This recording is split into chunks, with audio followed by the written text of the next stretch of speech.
हम कहते हो कुछ मत करो, अपना कर्म करते रहो और हनुमान जी का स्मरण करते रहो। कितना भी अंधेरा होगा और रोशनी ना हो तो मुझे जूता उठाकर मारना। आप देख रहे हैं सौगंध टीवी, सौगंध वतन की।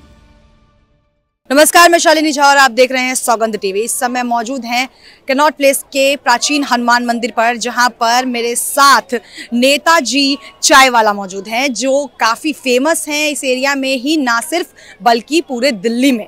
काफ़ी लंबे वक्त से ये यहाँ पर अपनी चाय की दुकान लगाते हैं और हमसे आज बातचीत करने आए हैं, लेकिन चाय के मुद्दे पर नहीं। जो मुद्दा इन दिनों खूब गरमाया हुआ है बागेश्वर धाम सरकार को लेकर, आप समर्थन कर रहे हैं उनका या विरोध में है? क्योंकि कई लोग समर्थन में भी हैं और कई लोग विरोध में। ऐसा है ना, बागेश्वर धाम श्रद्धा का चीज है और धर्म का चीज है। किसी को मिला है तभी वो बागेश्वर धाम में जाकर माथा टेकता है। और मैं भी सोचा हूँ कि मैं भी जाकर माथा टेकूंगा, क्योंकि आस्था से जुड़ा हुआ है तो हिंदू धर्म का। इसीलिए मैं ये नहीं कहूंगा कि मैं उनका विरोध करता हूँ, मैं भी उनका समर्थन करता हूँ, क्योंकि हमारा धर्म है। और अगर हमारा धर्म से कोई जागरूक होकर किसी को कुछ मिल रहा है, ये बहुत बड़ी उपलब्धि है। ये हिंदुस्तान के धरती और देवभूमि में बहुत बड़ी उपलब्धि है। मैं कहूंगा कि इसको लोग अनादर ना करें तो बेहतर रहेगा। लेकिन क्या ये आपको लगता है ये वजह है कि उनको टारगेट किया जा रहा है क्योंकि वो सनातन धर्म में लोगों की वापसी करा रहे हैं? हालांकि उन्होंने साफ कर दिया है, जो भी खुशी खुशी हमारे धर्म को अपनाना चाहता है उसका स्वागत है और मैं किसी पर ज़बरदस्ती नहीं करता। लोग मेरे दरबार में आते हैं और खुद ही सनातन धर्म को स्वीकार करते हैं। तो लोगों को अब इस बात से मिर्ची तो नहीं लग रही है? नहीं, इसी बात से मिर्ची लग रही है, तभी तो लोग इसका विरोध करना चाह रहे हैं, इनको जलील करना चाह रहे हैं, इनको गलत साबित करना चाह रहे हैं। लेकिन वो भी बागेश्वर धाम वाले बाबा भी जो है कर्मठ हैं और देवभूमि का बच्चे हैं, और वो चाहेंगे कि लोग कितना भी टारगेट करेंगे उतना ही उनका पोजीशन और उनका कद बढ़ेगा और उतना ही लोग उनका सेवा करेंगे। लेकिन क्या आपको लगता है कि बार बार केवल एक ही धर्म को यानी कि सनातन धर्म को टारगेट किया जाता है? क्योंकि बात हमने देखी है, रामचरितमानस को भी गलत बताया जाता है। उसके बाद बागेश्वर धाम सरकार लगातार चर्चा में बने हुए हैं। कई लोग बोल रहे हैं कि वो अंधविश्वास फैलाते हैं, नफरती बयान देते हैं, जिससे कि देश का माहौल खराब हो रहा है। तो आप कैसे देखते हैं, क्या वाकई में एक ही धर्म को टारगेट किया जा रहा है? देखिए, तो इतिहास गवा रहा है कि हमारा ही धर्म को टारगेट बार बार किया गया है, लेकिन हम लोग इस बात से घबराते नहीं हैं और हम लोग किसी धर्म पे ठेस भी नहीं देते हैं, किसी धर्म का विरोध भी नहीं करते हैं। सबका अपना अपना श्रद्धा है, लेकिन हमारा धर्म को लोग इसी टारगेट करते हैं कि हम देवभूमि के हैं और हम लोग शिव शंकर और पवन पुत्र हनुमान जी और धरती के पुत्र हैं। तो जिस तरीके से बागेश्वर धाम सरकार को इन दिनों जो है इनकी चर्चा इतनी हो रही है, तो क्या आपको लगता है कि उन्हें वाकई में फंसाया जा रहा है या इसके पीछे कोई सोची समझी साजिश है? ये देखिए, ये तो सोची समझी साजिश है, राजनीतिक समझ लीजिए एक तरह का, एक राजनीतिक मुद्दा। कैसे राजनीतिक? ये राजनीतिक, क्योंकि जहाँ पे वो रह रहे हैं ना, वहाँ तो ऐसा ही है और वहाँ के लोग उनको चाहते हैं और वो चाहते हैं तो, और भक्त जहाँ होगा भगवान को कल्याण होगा।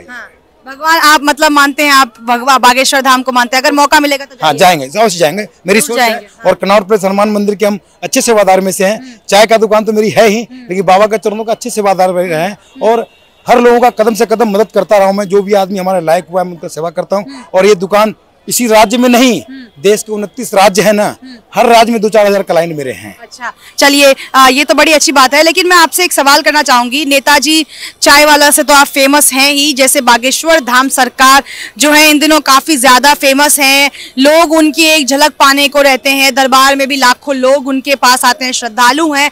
ऐसे में कहीं आपको लग नहीं रहा है कि जिस तरीके से उन्हें बार बार झूठा या अंधविश्वासी बताया जा रहा है, तो वो उन श्रद्धालुओं को भी कहीं ना कहीं उनका भी अपमान करना है? क्योंकि कई लोग उनसे जुड़े हुए हैं और उनकी मान्यता करते हैं, उनकी पूजा करते हैं। एक बात बताइए, कोई भी अगर साधु हो या बाबा हो या पंडित हो या महंत के पीठाधीश हो, एक आदमी को बेवकूफ बना सकते हैं, आधा राज्य को तो बेवकूफ नहीं बना सकते ना।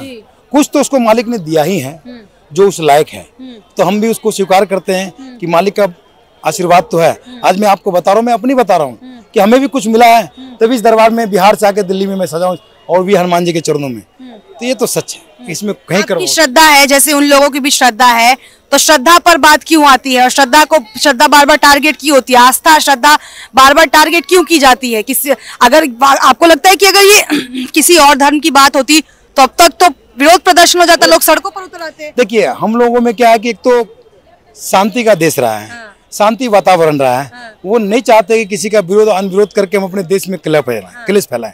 और उसके बाद क्या है कि देखिए सरदा जो है ना, ये तो हमारा देश से जुड़ा हुआ है और हम इसको शुरू से मानते आए। मैंने क्या बोला कि हमारे दुकान पे बहुत लोग विपत लेके आते हैं कि नेताजी क्या करें। हम कहते हो कुछ मत करो, अपना कर्म करते रहो और हनुमान जी का स्मरण करते रहो। कितना भी अंधेरा होगा और रोशनी ना हो तो मुझे जूता उठाकर मारना।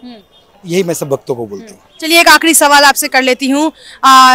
बीजेपी के नेता ने हाल ही में कहा था कि जब भी कोई हिंदू धर्म का व्यक्ति जब वो अच्छे काम करने लगता है तो उस पर प्रश्न चिन्ह उठाया जाता है। वहीं दरगाह में अगर बात की जाए तो वहाँ भी जो है वो झाड़ फूक किया जाता है, समस्याओं का हरण होता है। तो वहाँ पर लोग बात क्यों नहीं करते हैं, केवल सनातन धर्म की बात करते हैं? देखिए ये तो अगर वो झाड़ फूक किया जाता है, ठीक है, मैं मानता हूँ उनका धर्म है। किसी को फायदा होता है वो जाता है, वो मानता है। लेकिन एक बात बताइए, अब दरगाह की बात बता रहे हैं, मस्जिद की बात बता रहे हैं, चर्च की बात बता रहे हैं। चर्च में क्या हो तो मन्नत लोग लेके जाते हैं, मन से ध्यान करते हैं। अब आप मस्जिद में बोतल लेके जाओ, फूक दे रहा है, फूका हुआ पानी पीते तो जूठा पानी पीने से आपका तबीयत ठीक हो जाता है। तो हम इन चीजों को कैसे मानेंगे?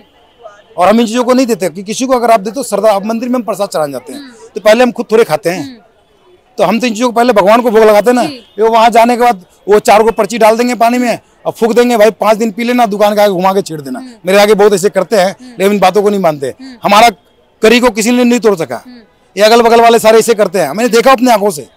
लेकिन मैं उस हनुमान जी बाबा पे ध्यान रखते हैं, उस महादेव पे ध्यान रखते हैं और वही हमारा क्रम है। और हम स्मरण करके चाय बनाते हैं, चाहे वो कितनों गांव के घोड़ा खोल लें, कोई फर्क नहीं पड़ता है, क्योंकि हम बाबा के भक्त रहे हैं। और वो कितनों पानी फुका ले मस्जिद से, पीर मजार से, कुछ नहीं होता है। ये कोई बजरंग बली जो है ना, बल के भूखे हैं, इसके ऊपर जितना बल देंगे उतना ताकत हमें मिलेंगे। इसीलिए कहते हैं कि इन भावनाओं में लोग ना जाएं और सब अपने अपने धर्म का सेवा करें, किसी धर्म का उल्लंघन ना करें। तो ये थे हमारे साथ बड़े ही फेमस नेताजी चाय वाला, जिनकी आपने बातें सुनी। बड़ी ही खूबसूरत तरीके से इन्होंने अपनी बात रखी है। वीडियो को लेकर आपकी क्या राय है हमें कमेंट सेक्शन में जरूर बताएं और ऐसी खबरों के लिए हमारे चैनल सौगंध टीवी को लाइक, शेयर और सब्सक्राइब जरूर करें। तब तक के लिए मुझे दीजिए इजाजत। वीडियो जर्नलिस्ट अनिकेत मिश्रा के साथ शालिनी झा, दिल्ली, सौगंध टीवी। आप देख रहे हैं सौगंध टीवी, सौगंध वतन की।